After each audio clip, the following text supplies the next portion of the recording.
Topi pesulap. Satu-satunya yang kita butuhkan untuk menjadi filosof yang baik adalah rasa ingin tahu. Sophie yakin dia akan mendapat kabar dari penulis surat tanpa nama itu lagi. Dia memutuskan untuk tidak menceritakan kepada siapapun tentang surat-surat itu untuk saat ini. Di sekolah, dia sulit memusatkan perhatian pada apa yang dikatakan guru. Tampaknya mereka hanya membicarakan hal-hal yang tidak penting. Mengapa mereka tidak membicarakan apakah manusia itu atau tentang apakah dunia ini dan bagaimana ia menjadi ada? Untuk pertama kalinya, dia mulai merasa bahwa di sekolah dan juga di tempat-tempat lain, orang-orang hanya mengurusi hal-hal remeh. Padahal sesungguhnya ada masalah-masalah besar yang harus dipecahkan. Apakah ada seseorang yang dapat menjawab pertanyaan-pertanyaan ini? Sophie merasa bahwa memikirkan hal tersebut jauh lebih penting daripada menghafal perubahan bentuk kata kerja tak beraturan. Ketika bel berbunyi setelah pelajaran berakhir, dia buru-buru meninggalkan sekolah sehingga Joanna harus berlari mengejarnya. Tak lama kemudian, Joanna bertanya, "Kamu mau ikut main kartu malam ini?" Sophie mengangkat bahunya. "Aku tidak begitu tertarik lagi pada permainan kartu." Joanna kelihatan kaget. "Kamu tidak tertarik? Kalau begitu mari kita main badminton." Sophie menatap jalan aspal di bawah lalu memandang kawannya. "Kukira aku juga tidak ingin main badminton. Bercanda kamu." Sophie menyadari ada nada kecewa pada suara Joanna. "Maukah kamu memberitahuku apa yang tiba-tiba jadi begitu penting?" Sophie hanya menggelengkan kepalanya. Itu rahasia." "Wah, kamu mungkin sedang jatuh cinta." Kedua gadis itu terus berjalan beberapa saat tanpa mengucapkan sesuatu. Ketika mereka tiba di lapangan sepak bola, Joanna berkata, "Aku mau menyeberang lapangan saja." Menyeberang lapangan, itu memang jalan paling cepat untuk Joanna. Tapi dia hanya mau lewat jalan itu jika dia harus buru-buru pulang karena ada tamu di rumah atau ada janji dengan dokter gigi. Sophie menyesal telah bersikap buruk kepadanya.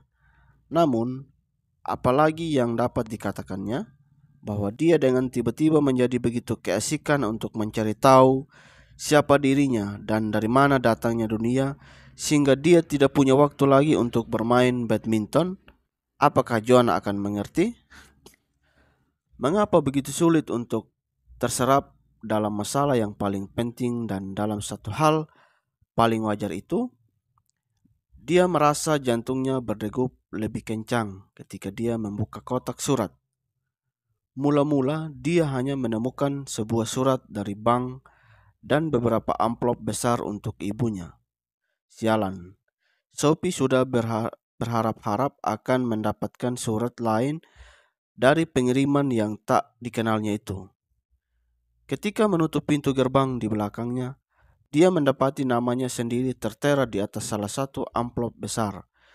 Sewaktu membaliknya, dia melihat tulisan di bagian belakang. "Pelajaran filsafat, hati-hati." Sophie berlari sepanjang jalan berkerikil dan melemparkan tas sekolahnya di anak tangga. Setelah meletakkan surat-surat lain di atas keset, dia berlari berkeliling menuju taman belakang dan bersembunyi di sarangnya. Inilah satu-satunya tempat untuk membuka surat besar itu.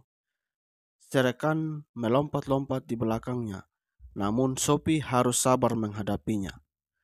Dia tahu kucing itu tidak akan membiarkannya pergi. Di dalam amplop itu ada 3 halaman ketikan yang disatukan dengan sebuah penjepit kertas. Sophie mulai membacanya. Apakah filsafat itu? Sophie yang baik, banyak orang mempunyai hobi. Sebagian orang suka mengoleksi koin kuno atau perangko luar negeri. Sebagian suka merajut, yang lain mengisi hampir seluruh waktu luangnya dengan berolahraga tertentu. Banyak orang senang membaca, namun selera membaca itu berbeda-beda. Sebagian orang hanya membaca koran atau komik, sebagian senang membaca novel, sementara yang lain lebih menyukai buku tentang astronomi, margasatwa, atau penemuan-penemuan teknologi. Jika kebetulan aku tertarik pada kuda atau batu mulia, aku tidak bisa memaksa orang lain untuk ikut menyukai kesenanganku. Jika aku suka menonton semua program olahraga di televisi, aku harus menyadari bahwa orang lain mungkin menganggap olahraga itu membosankan. Tidak adakah sesuatu yang memikat hati kita semua? Tidak adakah sesuatu yang menyangkut kepentingan semua di dunia ini? Ya, Sopi sayang, memang ada masalah-masalah yang jelas akan menarik minat semua orang. Dan itulah masalah-masalah yang dibahas dalam pelajaran ini. Apakah hal terpenting dalam kehidupan? Jika kita bertanya kepada seorang yang sedang kelaparan, jawabannya adalah makanan. Jika kita bertanya kepada orang yang sedang kedinginan, jawabannya adalah kehangatan. Jika kita ajukan pertanyaan yang sama kepada orang yang merasa kesepian dan terasing, jawabannya barangkali adalah ditemani orang lain. Namun, jika kebutuhan-kebutuhan dasar ini telah terpuaskan, masih adakah sesuatu yang dibutuhkan semua orang? Para filsuf menganggapnya ada.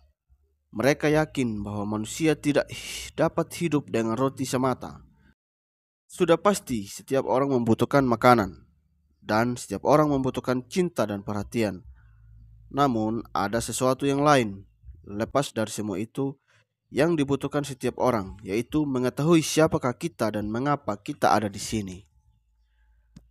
Tertarik pada pertanyaan mengapa kita berada di sini bukanlah ketertarikan sambil lalu, seperti mengoleksi perangko.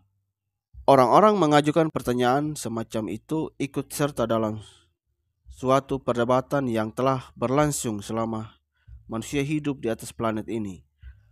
Bagaimana alam raya, bumi, dan kehidupan muncul merupakan suatu pertanyaan yang lebih besar dan lebih penting daripada siapa yang memenangi medali emas paling banyak dalam Olimpiade yang lalu. Cara terbaik untuk mendekati filsafat adalah dengan mengajukan beberapa pertanyaan filosofis. Bagaimana dunia diciptakan? Adakah kehendak atau makna di balik apa yang terjadi? Adakah kehidupan setelah kematian? Bagaimana kita dapat menjawab pertanyaan-pertanyaan ini? Dan yang terpenting, bagaimana seharusnya kita hidup? Orang-orang telah mengajukan pertanyaan-pertanyaan ini selama berabad-abad. Kita tidak mengenal kebudayaan yang tidak mengaitkan diri dengan pertanyaan apakah manusia itu dan dari mana datangnya dunia. Pada dasarnya, tidak banyak pertanyaan filosofis yang harus diajukan.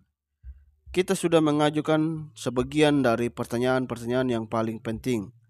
Namun, sejarah memberi kita banyak jawaban yang berbeda untuk setiap pertanyaan. Maka, adalah lebih mudah untuk mengajukan pertanyaan filosofis daripada menjawabnya. Sekarang pun, setiap individu harus menemukan jawabannya sendiri untuk pertanyaan-pertanyaan yang sama. Kamu tidak akan tahu apakah ada Tuhan atau apakah ada kehidupan setelah kematian dengan mencarinya di buku ensiklopedia. Buku ensiklopedia juga tidak akan memberitahu kita bagaimana sebaiknya kita hidup. Namun, membaca apa yang telah diyakini orang lain dapat membantu kita untuk merumuskan sudut pandang kehidupan kita sendiri. Pencarian kebenaran yang dilakukan oleh para filosof menyerupai sebuah cerita detektif. Sebagian orang berpendapat Andersen adalah pembunuhnya. Sementara menurut orang lain, Nielsen atau Jensen, polisi kadang-kadang mampu memecahkan suatu kasus pembunuhan sungguhan. Namun, ada kemungkinan pula mereka tidak pernah sampai ke dasarnya. Meskipun pemecahan di suatu tempat Maka meskipun sulit untuk menjawab suatu pertanyaan, barangkali ada satu dan hanya satu jawaban yang tepat. Entah itu adanya semacam eksistensi setelah kematian atau tidak ada. Banyak teka-teki kuno yang kini telah berhasil dijelaskan melalui ilmu pengetahuan. Seperti apa sisi gelap bulan itu sebelumnya pernah terselubung misteri. Dulu itu bukanlah sesuatu yang dapat dipecahkan lewat diskusi, melainkan diserahkan pada imajinasi setiap individu. Tetapi kita tahu dengan tepat seperti apa sisi gelap bulan itu, dan tak seorang pun yang masih percaya pada manusia di bulan atau bulan itu terbuat dari keju hijau. Seorang filosof Yunani yang hidup lebih dari 200 tahun yang lalu percaya bahwa asal-usul filsafat adalah rasa ingin tahu manusia. Manusia menganggap betapa menakjubkannya hidup itu sehingga pertanyaan-pertanyaan filosofis pun muncul dengan sendirinya. Seperti menonton tipuan sulap. Kita tidak mengerti bagaimana tipuan itu dilakukan. Maka kita bertanya, bagaimana pesulap itu mengubah sepasang selendang sutra putih menjadi seekor kelinci hidup? Banyak orang menjalani pengalaman di dunia dengan ketidakpercayaan yang sama seperti ketika seorang pesulap dengan tiba-tiba menarik seekor kelinci dari topinya. Padahal sebelumnya telah ditunjukkan bahwa topi itu kosong. Dalam kasus kelinci, kita tahu bahwa pesulap itu telah memperdaya kita. Yang ingin kita ketahui hanyalah bagaimana dia melakukannya. Tapi, jika menyangkut dunia, masalahnya agak berbeda. Kita tahu bahwa dunia bukanlah hasil sulapan tangan dan tipuan, sebab kita berada di sini di dalamnya. Kita merupakan bagian darinya. Sesungguhnya kita adalah kelinci putih yang ditarik keluar dari topi. Satu-satunya perbedaan antara kita dan kelinci putih itu adalah bahwa kelinci tidak menyadari dirinya ikut ambil bagian dalam suatu tipuan sulap. Tetapi seperti kita merasa kita adalah bagian dari sesuatu yang misterius dan kita ingin tahu bagaimana cara kerjanya. Sepanjang menyangkut kelinci putih, barangkali lebih baik kita membandingkan dengan seluruh alam raya. Kita yang hidup di sini adalah serangga-serangga mikroskopis yang hidup di sela-sela bulu kelinci. Namun, para filosof selalu berusaha untuk memanjat helaian lembut bulu binatang itu untuk dapat menatap langsung ke mata si tukang sulap. Apakah kamu masih menyimak, Sophie? Bersambung. Sophie benar-benar kecapean. Masih menyimak, dia bahkan tidak mampu mengingat kapan dia berhasil mencuri waktu untuk bernapas. Sementara dia asik membaca, siapa yang telah membawa surat ini? Tidak mungkin orang yang telah mengirim kartu ulang tahun kepada Hilde Moller-Knack. Sebab kartu itu dibubuhi perangko dan cap pos. Amplop coklat itu telah dibawa sendiri ke kotak surat persis seperti dua amplop putih sebelumnya. Sophie melihat arlojinya. Kini jam 3:04. Ibunya belum akan pulang kantor dalam waktu 2 jam ini. Sophie merangkak keluar menuju taman lagi dan lari ke kotak surat. Barangkali masih ada surat lain. Dia menemukan satu lagi amplop coklat dengan namanya tertera di situ. Kali ini dia melihat berkeliling namun tidak ada seorang pun yang terlihat. Sophie berlari ke tepi hutan untuk memandang ke jalan. Tidak ada seorang pun di sana. Tiba-tiba dia mengira dirinya mendengar bunyi ranting jauh di dalam hutan. Tapi dia tidak benar-benar yakin dan bagaimanapun tidak akan ada gunanya mengejar seseorang yang sudah bertekad untuk melarikan diri. Sophie masuk ke rumah. Dia berlari naik ke kamarnya dan mengeluarkan sebuah kaleng kue besar yang berisi batu-batuan yang indah. Dia mengeluarkan batu-batuan itu ke lantai dan meletakkan kedua amplop besar itu ke dalam kaleng. Namun lalu dia bergegas ke taman lagi sambil memegang kaleng itu dengan hati-hati dengan kedua tangannya. Sebelum pergi, dia mengeluarkan makanan untuk Serekan. Kitty, Kitty, Kitty. Begitu kembali berada di sarang, dia membuka amplop coklat kedua dan menarik keluar halaman-halaman ketikan baru. Dia mulai membaca. Makhluk aneh. Halo lagi, seperti kamu lihat, pelajaran filsafat yang ringkas ini akan diberikan sebagian-sebagian. Inilah kelanjutan kata pengantarnya. Bukankah pernah kukatakan bahwa satu-satunya yang kita butuhkan untuk menjadi filosof yang baik adalah rasa ingin tahu? Jika belum, kukatakan sekarang, satu-satunya yang kita butuhkan untuk menjadi filosof yang baik adalah rasa ingin tahu. Bayi-bayi mempunyai rasa ini. Itu tidak mengherankan. Setelah beberapa bulan berada di dalam rahim, mereka keluar dan menghadapi suatu realitas yang sama sekali baru. Tapi, sementara mereka bertambah besar, rasa ingin tahu itu tampaknya berkurang. Mengapa begini? Tahukah kamu? Jika seorang bayi yang baru lahir dapat berbicara, dia mungkin akan mengatakan sesuatu tentang dunia luar biasa yang dimasukinya.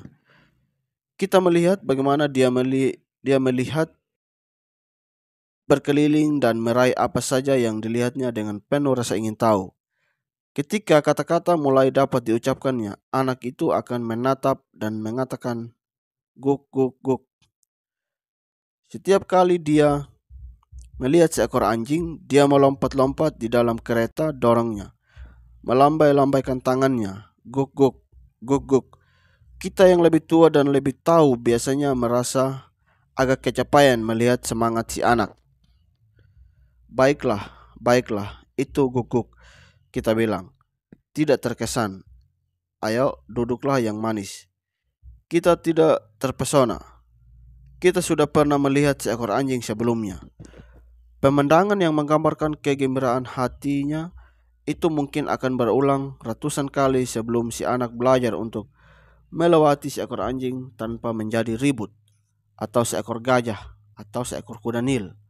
Namun, jauh sebelum anak itu belajar berbicara dengan benar, dan jauh sebelum dia belajar untuk berpikir secara filosofis, dunia pasti menjadi sesuatu yang biasa baginya.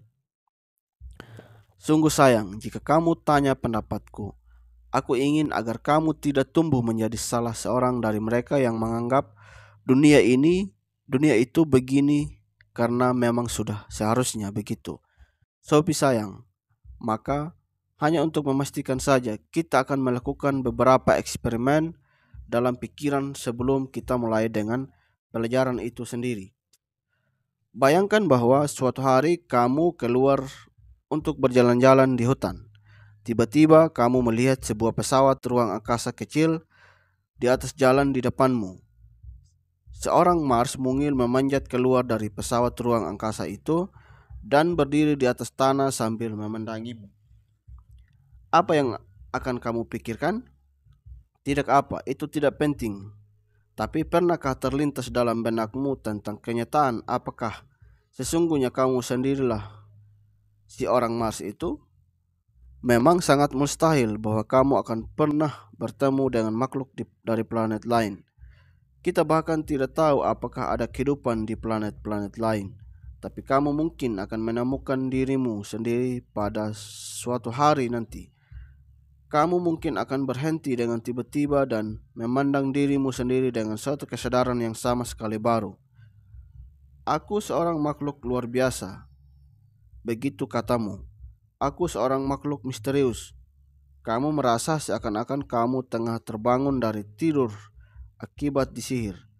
Siapakah aku? Kamu bertanya. Kamu tahu kamu sedang berkeliaran di atas sebuah planet di alam raya.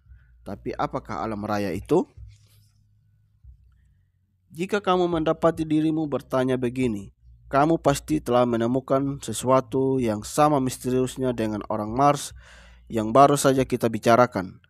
Kamu bukan hanya telah melihat seorang makhluk dari luar angkasa, jauh di lubuk hatimu, kamu akan merasa bahwa kamu sendiri seorang makhluk luar biasa. Bisakah kamu memahamiku, Sophie? Mari kita buat eksperimen lain dalam pikiran. Suatu pagi, ibu, ayah, dan Thomas kecil yang berusia 2 atau 3 tahun sedang sarapan di dapur. Tak lama kemudian ibu bangkit dan pergi ke bak cuci dan ayah terbang dan melayang berputar-putar di langit. Sementara Thomas duduk menonton. Kamu kira apa yang dikatakan Thomas? Barangkali dia akan menunjuk ke arah ayahnya dan berkata, "Ayah terbang." Thomas pasti akan terkejut. Memang dia sering sekali terkejut. Ayah melakukan begitu banyak hal aneh sehingga masalah terbang di atas meja sarapan itu tidak ada bedanya baginya. Setiap hari ayah bercukur dengan mesin yang lucu. Kadang-kadang dia memanjat atap dan memutar-mutar antena televisi, atau dia akan menyurukkan kepalanya ke bawah moncong mobil dan tahu-tahu keluar dengan wajah hitam. Kini giliran ibu. Dia mendengar apa yang dikatakan Thomas dan berbalik dengan tiba-tiba. Kamu kira bagaimana reaksinya melihat ayah melayang-layang dengan acuh tak acuh di atas meja dapur? Dia menjatuhkan toples selai di atas lantai dan menjerit ketakutan.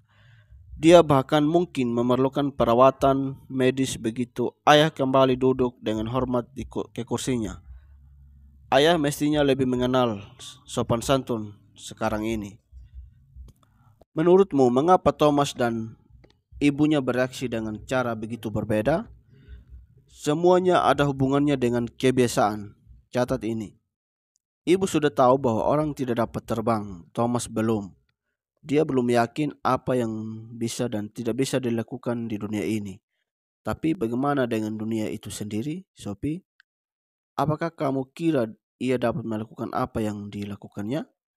Dunia juga melayang-layang di angkasa. Sedihnya, bukan hanya kekuatan gaya berat sajalah yang terbiasa kita rasakan ketika tumbuh. Dunia itu sendiri dengan serta-merta menjadi suatu kebiasaan.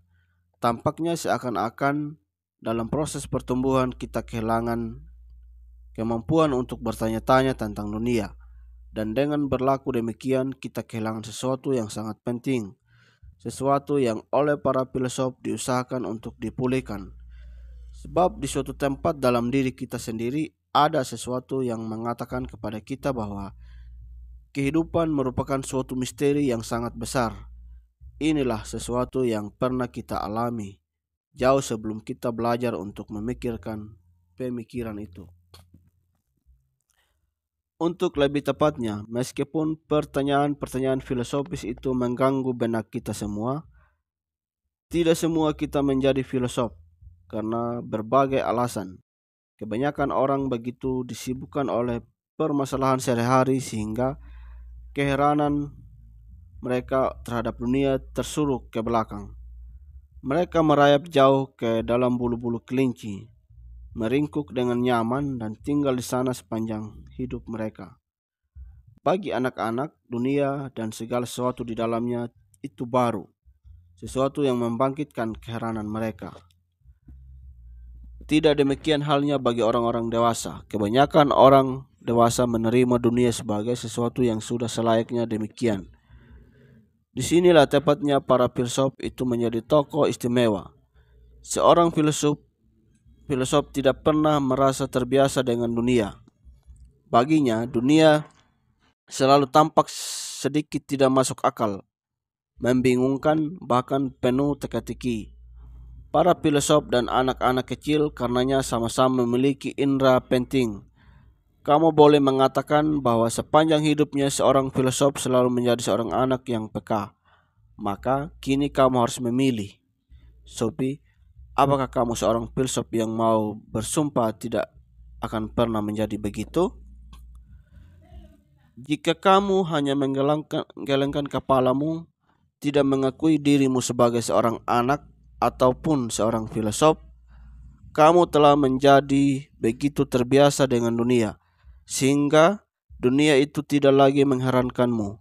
Waspadalah, kamu berada di atas lapisan es yang tipis. Dan inilah sebabnya mengapa kamu menerima pelajaran filsafat ini.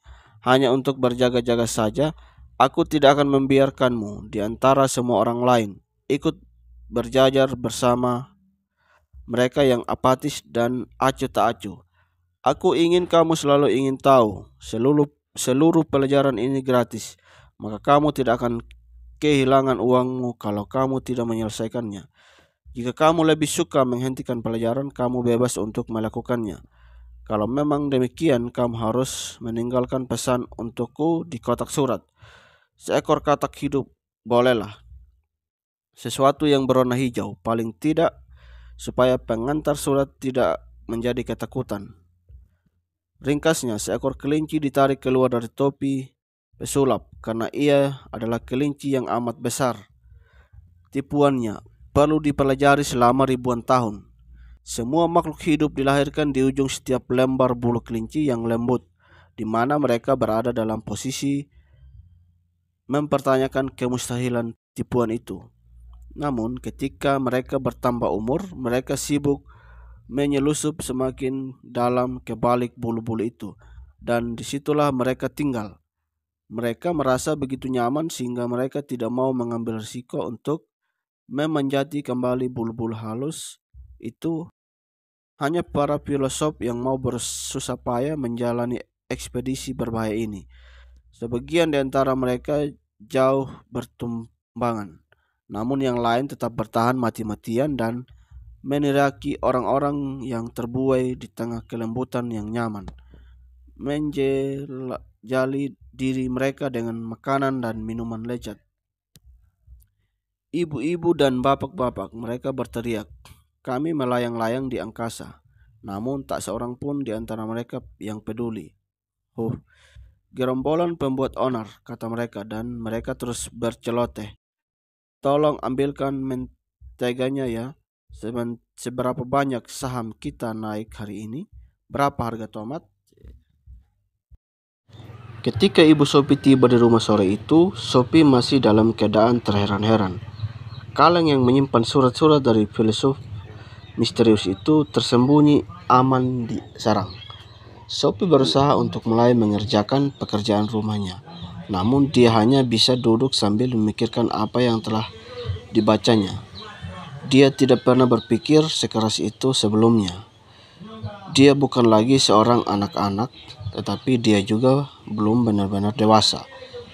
Sophie sadar bahwa dia telah mulai merayap masuk ke dalam bulu-bulu kelinci yang nyaman. Kelinci yang ditarik keluar dari topi alam raya. Namun, filosof itu telah menghentikannya.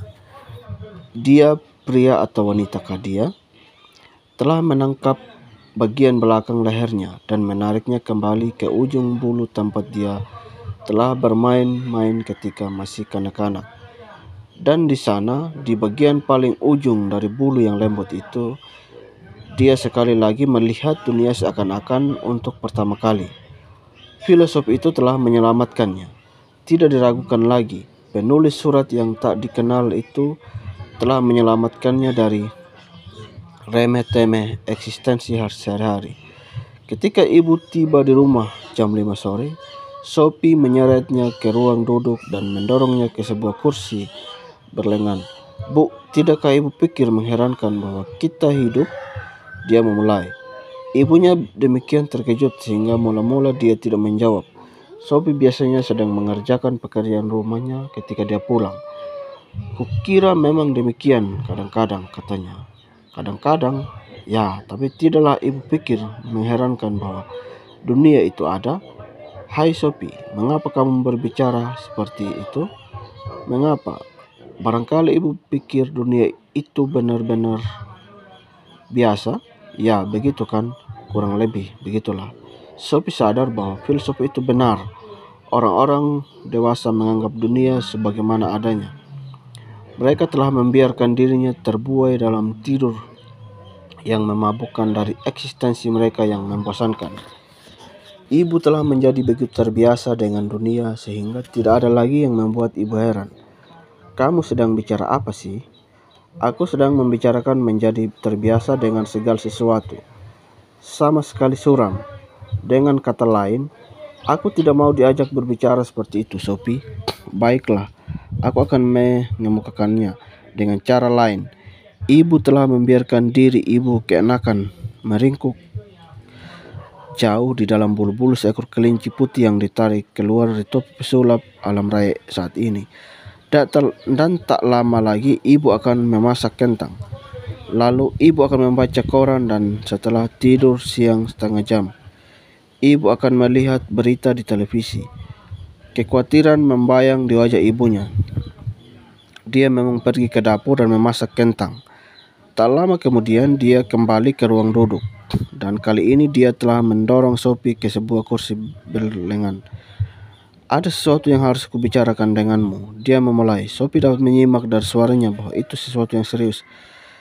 Kamu mulai minum obat terlarang, iya kan sayang?